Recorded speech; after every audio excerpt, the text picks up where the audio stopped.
ইংলিশে যেমন English grammar আছে, ঠিক তেমনি বাংলায় বাংলা ব্যাকরণও আছে। ইংলিশ গ্রামার আর বাংলা ব্যাকরণ দুটো কিন্তু ভিন্ন খুব একটা নয়। বাংলায় যেগুলো রয়েছে তার বেসিক রূপগুলো আমরা ইংলিশে পাই, আর ইংলিশ গ্রামার শিখতে শিখতেও কিন্তু আমাদেরকে বাংলাটা জানতে হয়। যেমন ইংলিশে আমরা পার্ট অফ স্পিচ পাই, বাংলায় সেটা কি? বাংলায় সেগুলো পদ পরিবর্তনের দিক থেকে আসে। তেমনি খুব জটিল এবং অত্যন্ত সহজ একটা চ্যাপ্টারের নাম হচ্ছে বাংলা ব্যাকরণের সমাস। এই সমাস আমাদের বিভিন্ন পরীক্ষার ক্ষেত্রে আসে, আর সেই প্রশ্নগুলো আমরা অনেকে ভুল করে দিয়ে আসি। আজকে যেভাবে সমাসটা শিখবো, পরবর্তী সময় কিন্তু পরীক্ষায় সমাস যাই পড়ুক কোশ্চেন, উত্তর লিখে আসতে আর দ্বিধাবোধ হবে না। তাই প্রথম থেকে শেষ পর্যন্ত ভালো করে সমাসের ক্লাসটা দেখব। সমাস যে শব্দটা আমরা এখানে টাইটেলে দিয়েছি, এই সমাসের অর্থ আছে। সমাসের অর্থটা কিরকম ভাবে বুঝবো? একটা আক্ষরিক দিক থেকে অর্থ হয়। আক্ষরিক, এই সমাসের আক্ষরিক অর্থ যদি দেখা হয় তাহলে সেটা হচ্ছে সংক্ষেপ। সমাসের আক্ষরিক অর্থ কি বললাম? সংক্ষেপ। আর যদি এর ব্যাকরণ সম্মত দিকটা দেখি, ব্যাকরণ সম্মত দিক, বয়জফলাকার ক র মূর্ধন্য, ব্যাকরণগত দিক থেকে যদি আমরা দেখি তাহলে ব্যাকরণগত অর্থ হচ্ছে এ ক প দয় দীর্ঘই ক র মূর্ধন্য, অর্থাৎ একপদীকরণ। এখানে সংজ্ঞাতে আমরা বুঝতে পারছি যে সমাস কাকে বলে। যদি প্রশ্ন আসে আমরা কি বুঝবো? বাংলা ভাষায় ব্যবহৃত একই অর্থ সম্বন্ধযুক্ত একাধিক পদের এক পদে পরিণত হওয়ার প্রক্রিয়াকে সমাস বলে। এই যে সেন্টেন্সটা, একটাই সেন্টেন্স আছে, এর মধ্যে কিছু জিনিস আমাদের ভালো করে বুঝতে হবে। বাংলা ভাষায় ব্যবহার করা হয় এই যে একই অর্থ সম্বন্ধযুক্ত একাধিক পদের, এই পদটাও আমাদেরকে জানতে হবে। আবার সেটা এক পদে পরিণত হচ্ছে এটা। তাহলে সমাস হচ্ছে একটা প্রক্রিয়া। কি বললাম? সমাস হচ্ছে একটা প্রক্রিয়া। এই প্রক্রিয়াতে একাধিক পদ এক পদে পরিণত হয়ে যায়, আর সেই পদগুলো কেমন? অর্থ সম্বন্ধযুক্ত পদ। এই পদগুলোকে আমরা বলি ইংলিশে পার্ট অফ স্পিচ। কিছু কিছু নাম বলছি আমি এখানে। প্রথমত আমরা জানি যে বিশেষ্য, ঠিক আছে, বিশেষ্য পদ। তারপর বিশেষণ আছে, বিশেষ্য বিশেষণ। এরপর হচ্ছে সর্বনাম, তারপর আসে অব্যয়, আর ক্রিয়া। যেমন ইংলিশে আমরা পাই কি? Noun, pronoun, adjective, verb, adverb, preposition, conjunction, interjection, আটখানা। বাংলাতে তেমনি বাংলা ব্যাকরণের পদগুলোকে বিশেষ্য, বিশেষণ, সর্বনাম, অব্যয়, ক্রিয়া এভাবে ভাগ করা হয়েছে। এখানে কি থাকছে তাহলে? একই অর্থ সম্বন্ধযুক্ত একাধিক পদ। অর্থ সম্বন্ধযুক্ত একাধিক পদ আমরা এই সমাস নামক প্রক্রিয়ার মাধ্যমে এক পদে পরিণত করছি। তাহলে প্রথমত আমরা জানলাম কি সমাস কাকে বলে। যেখানে জানছি যে বাংলা ভাষায় ব্যবহৃত একই অর্থ সম্বন্ধযুক্ত একাধিক পদের এক পদে পরিণত হওয়ার প্রক্রিয়াকে সমাস বলে। সমাসের দুটো অর্থ আছে, আমরা আক্ষরিক দিক থেকে দেখলাম। সমাসের আক্ষরিক অর্থ সংক্ষেপ, আর যদি ব্যাকরণগত দিক থেকে আমরা দেখলাম সেখানে কি সমাসের অর্থ হচ্ছে একপদীকরণ। এই হচ্ছে বাহ্যিক তথ্যটা। এবার শ্রেণী বিভাগটা দেখেন। সমাসের যে শ্রেণী বিভাগ রয়েছে, ব্যাকরণ বইতে আমরা বিভিন্ন সমাসের নাম পাই। শ্রেণী বিভাগ,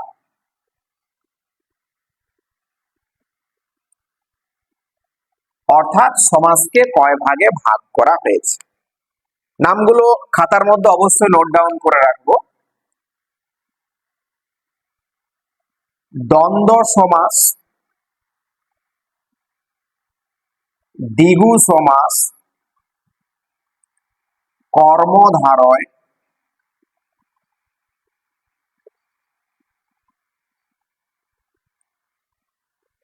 তারপর আছে তৎপুরুষ,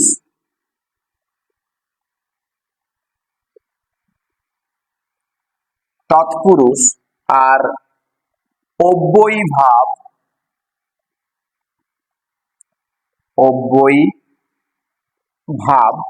আর পাই বহুব্রীহি।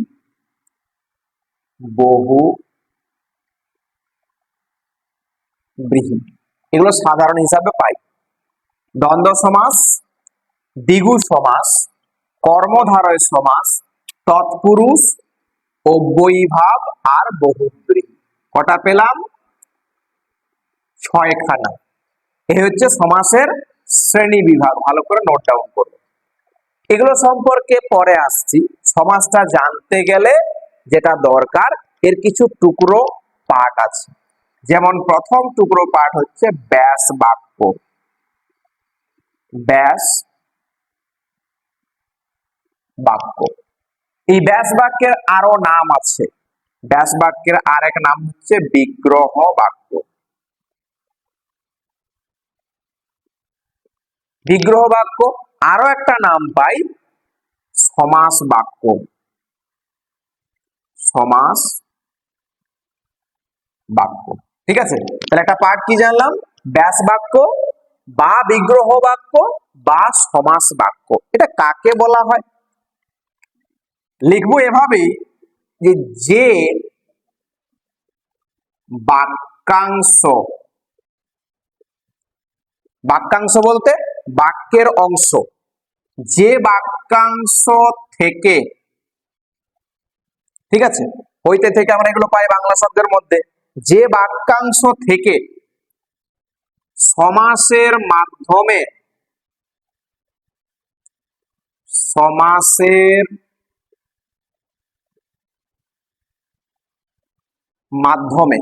যে বাক্যাংশ থেকে সমাসের মাধ্যমে নতুন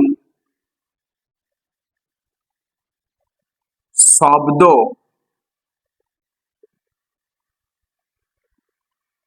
তৈরি হয়,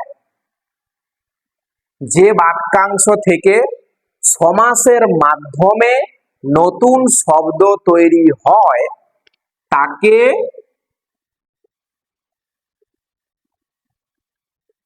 ব্যাস বাক্য বা বিগ্রহ বাক্য বা সমাস বাক্য বলা হয়। এই টুকরো পাঠগুলো কিন্তু জানা অত্যন্ত প্রয়োজন, তা না হলে সমাসের কিন্তু আমাদের অসুবিধা আসতে পারে। তাহলে একটা পাঠ আমরা জানলাম কি, যে ব্যাস বাক্য কাকে বলা হয়। আমাদের পরীক্ষায় কিভাবে প্রশ্ন আসে সেটাও বলে দিচ্ছি একটু পরে, আগে পাঠগুলো দেখে নিই। তাহলে ব্যাস বাক্য, বিগ্রহ বাক্য বা সমাস বাক্য কাকে বলে যদি বলি বা প্রশ্ন আসে, আমরা কি বলবো? যে বাক্যাংশ থেকে সমাসের মাধ্যমে নতুন শব্দ তৈরি হয় তাকে ব্যাস বাক্য বা বিগ্রহ বাক্য বা সমাস বাক্য বলা হয়। যদি আমরা উদাহরণ দিয়ে বলি তাহলে বিলাত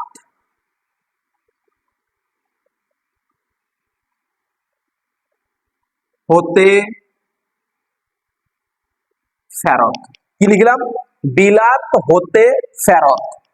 এই যে কথাটা লিখেছি এটা একটা বাক্যাংশ। বিলাত হতে ফেরতটা হচ্ছে একটা বাক্যাংশ।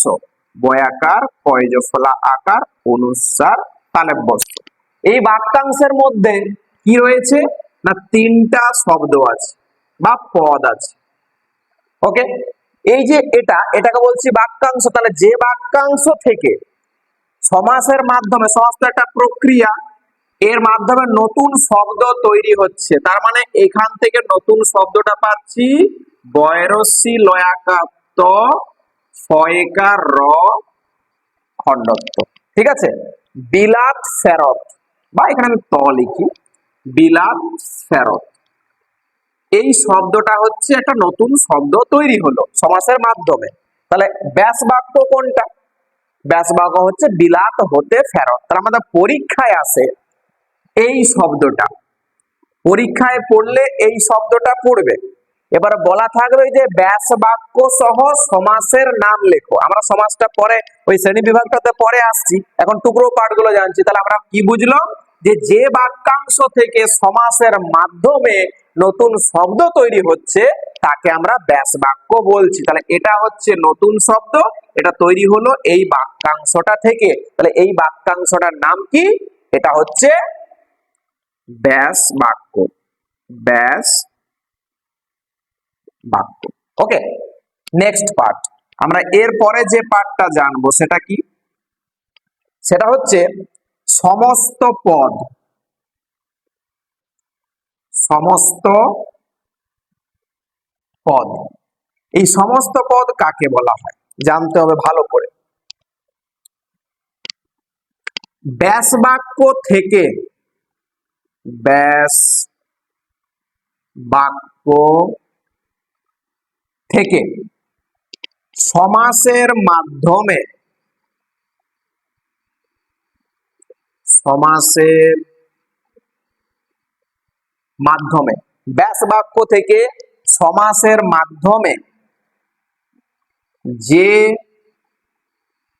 নতুন শব্দ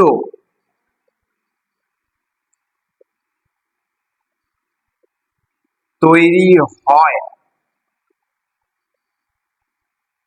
তাকে সমস্ত পদ বলা হয়। ভালো করে খাতার মধ্যে নোট ডাউন করবো, এটা থেকে বুঝতে পারবো। তো আমি একটা বাক্য দিয়ে বলে দিচ্ছি, অন্য একটা বাক্য দিয়ে বলি। এই যে এটা প্রথমে বলছি এই উদাহরণটা থেকে, বিলাত হতে ফেরত, এটা কি জানলাম? একটা বাক্যাংশ। এই বাক্যাংশটার নাম কি? ব্যাস বাক্য। এই ব্যাস বাক্য থেকে নতুন শব্দটা তৈরি হলো বিলাত ফেরত। তাহলে কি বলেছে? ব্যাস বাক্য থেকে সমাস নামক প্রক্রিয়ার মাধ্যমে যে নতুন শব্দ তৈরি হলো তাকে আমরা সমস্ত পদ বলবো। তার মানে এটা হচ্ছে ব্যাস বাক্য, এখান থেকে যে নতুন শব্দটা তৈরি হলো বিলাত ফেরত, এই বিলাত ফেরত শব্দটার নাম হচ্ছে দন্তস্ব ম দন্তস্বয় ত, সমস্ত পদ। আশা করি বুঝতে পারলো, যে শব্দটা তৈরি হলো তাকে বলবো সমস্ত পদ। এটা নেক্সট পার্ট গেল। পরবর্তী পার্টে আমরা জানবো সমস্য মান পদ। সমস্য মান পদ, সমস্য মান পদ কাকে বলা হয়? যে সকল পদ, যে সকল পদ একত্রিত হয়ে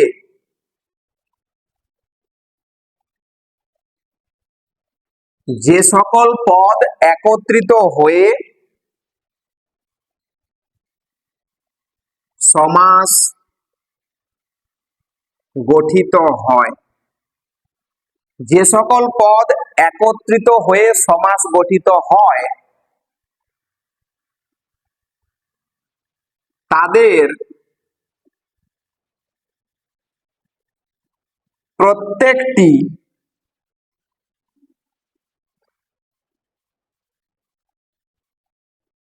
শব্দকে বা পদকে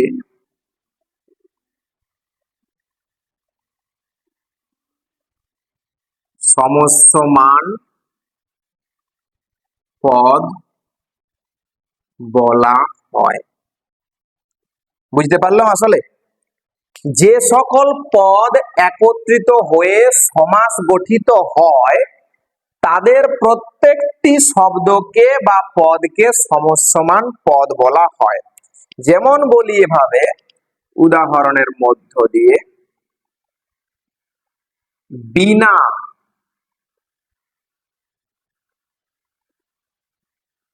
পানিতে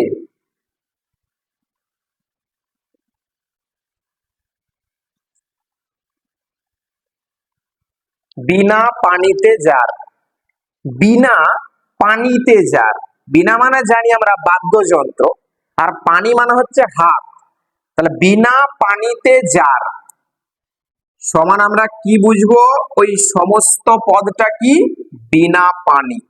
বয় দীর্ঘ ই মূর্ধন্যয় আকার বয়াকার মূর্ধন্যয় রস্যি। বিনা পানি, যাকে আমরা সরস্বতী বলে জানি। তাহলে এখন বুঝবো সমস্যমান পদটা কি। এই যে বিনা একটা শব্দ বা পদ, পানিতে একটা শব্দ বা পদ, যার একটা শব্দ বা পদ, এগুলো আলাদা আলাদা পদ। এখানে কি বলছে? যে সকল পদ অর্থাৎ এগুলো একত্রিত হয়ে সমাস গঠিত হচ্ছে, এই যে গঠিত হলো, তাদের প্রত্যেকটি শব্দকে বা পদকে, তার মানে এটা হচ্ছে একটা সমস্যমান পদ। সমস্যমান পদ, এটা একটা সমস্যমান পদ, এটাও একটা সমস্যমান পদ। বোঝা গেছে? এই প্রত্যেকটি শব্দ বা প্রত্যেকটি পদকে সমস্যমান পদ বলে। ওকে, নেক্সট পার্ট, পূর্ব পদ। সমাসের একটা পার্ট হিসাবে পূর্ব পদকে পাওয়া যায়। পূর্ব পদ কি জানবো? সমস্যমান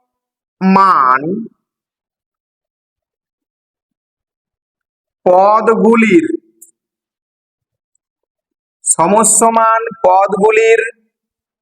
মধ্যে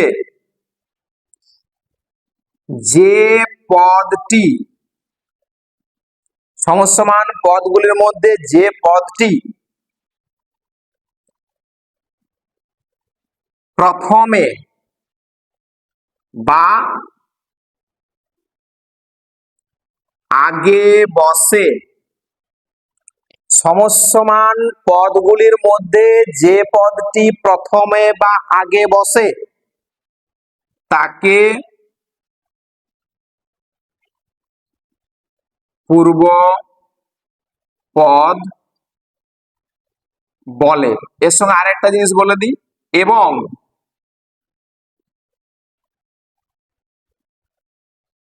যেগুলি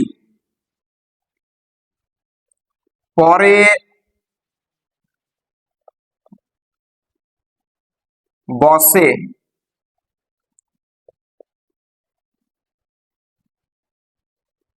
সেগুলিকে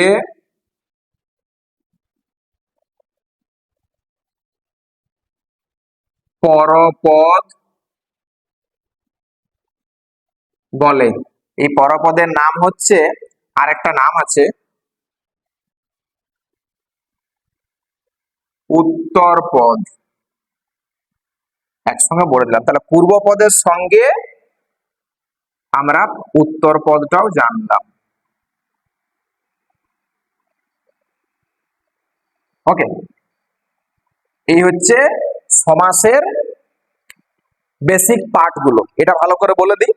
সমস্যমান পদগুলির মধ্যে, এই যে সমস্যমান পদ, বিনা পানিতে যার, এগুলো সব সমস্যমান পদ। এই সমস্যমান পদগুলির মধ্যে যে পদটি প্রথমে বা আগে বসে, অর্থাৎ বিনা, এই পদগুলির মধ্যে বিনা আগে আছে, তাহলে এখানে বিনা হচ্ছে পূর্ব পদ। বিনা হচ্ছে পূর্ব পদ। এবার পরে যেগুলো রইল এগুলোকে পরপদ বলবো বা উত্তর পদ। তাহলে পানিতেও একটা উত্তর পদ, আর যারটাও হচ্ছে একটা উত্তর পদ। এই হচ্ছে সমাসের বাহ্যিক পাঠটা। আজকের ক্লাসটা এই পর্যন্তই। এর পরের ক্লাসে আমরা সমাসের শ্রেণী বিভাগ থেকে প্রত্যেকটি আলাদা আলাদা সমাসের মধ্যে আমরা যাব এবং তাদের ডেফিনেশন বা তাদের বিস্তর সম্পর্কে আমরা জানবো।